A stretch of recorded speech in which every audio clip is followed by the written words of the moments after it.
মুমিন ব্যক্তি যখন পৃথিবী থেকে বিদায় নেয় এবং পরকালের দিকে রওনা হয় তখন তার নিকট আসমান থেকে ফেরেশতা অবতীর্ণ হয়, যাদের গৌরবর্ণ আকৃতি সূর্যের ন্যায় আলোকোজ্জ্বল। তাদের সাথে জান্নাতি কাফন থাকে এবং জান্নাতের সুগন্ধিও থাকে। ফেরেশতাদের সংখ্যা এত বেশি হয় যে যত দূর পর্যন্ত তার দৃষ্টি যায় তত দূর পর্যন্ত তাদের উপস্থিতি সে লক্ষ্য করে। এরপর আজরাইল আলাইহিস সালাম তার শিয়রে এসে বসেন এবং বলতে থাকেন, হে পবিত্র আত্মা, আল্লাহর ক্ষমা ও সন্তুষ্টির দিকে বের হয়ে এসো। তার রূহ পাত্র থেকে প্রবাহিত পানি বিন্দুর বাইরে গড়িয়ে পড়ার ন্যায় অতি সহজে দেহ থেকে বের হয়ে আসে।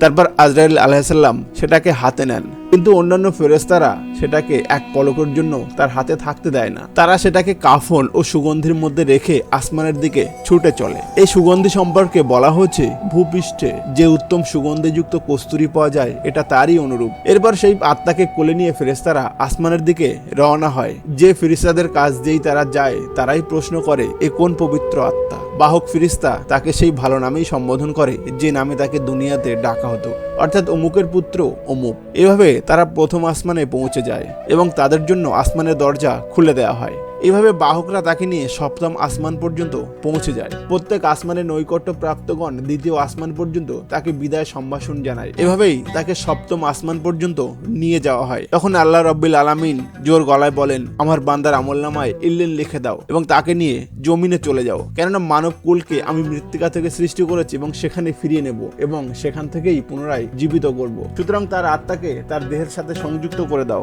এরপর দুজন ফেরেশতা তাকে বসাবে এবং জিজ্ঞাসা করবে, তোমার রব কে? সে উত্তরে বলবে, আমার রব হলো আল্লাহ তাআলা। তারপর তাকে জিজ্ঞাসা করা হবে, তোমার দিন কি? সে উত্তরে বলবে, আমার দিন হলো ইসলাম। তারপর তাকে জিজ্ঞাসা করা হবে, তোমার কাছে যিনি প্রেরিত হয়েছিলেন তিনি কে? সে উত্তরে বলবে, তিনি আল্লাহর রাসূল হযরত মুহাম্মদ সাল্লাল্লাহু আলাইহি সাল্লাম। তারপর তাকে জিজ্ঞাসা করা হবে, তোমার আমল কি ছিল? সে বলবে, আমি আল্লাহর কিতাব পড়েছি, সেটাকে বিশ্বাস করেছি এবং সত্য বলে জেনেছি। তারপর আসমান থেকে আল্লাহ পাক রব্বুল আলামিন উচ্চ স্বরে বলবেন, আমার বান্দা যা বলছে সত্য বলছে, সুতরাং তার জন্য জান্নাতি বিছানা বিছিয়ে দাও এবং জান্নাতি কাপড় পরিয়ে দাও, আর তার জন্য জান্নাতের একটি দ্বার খুলে দাও। এরপর তার জন্য জান্নাতের একটি দ্বার খুলে দেওয়া হবে, যা দিয়ে জান্নাতের সুখ সমৃদ্ধি সুগন্ধি আসতে থাকবে এবং তার কবর ততদূর পর্যন্ত প্রশস্ত করে দেওয়া হবে যতদূর পর্যন্ত তার দৃষ্টি যায়। এরপর তার কাছে উত্তম পোশাক পরিহিত পরিষ্কার পরিচ্ছন্ন পরম সুশ্রী এক ব্যক্তি এসে বলবেন, সুসংবাদ নাও, এটা সেই দিন যার অঙ্গীকার তোমার সাথে করা হয়েছিল। সেই ব্যক্তি বলবে, আপনি কে?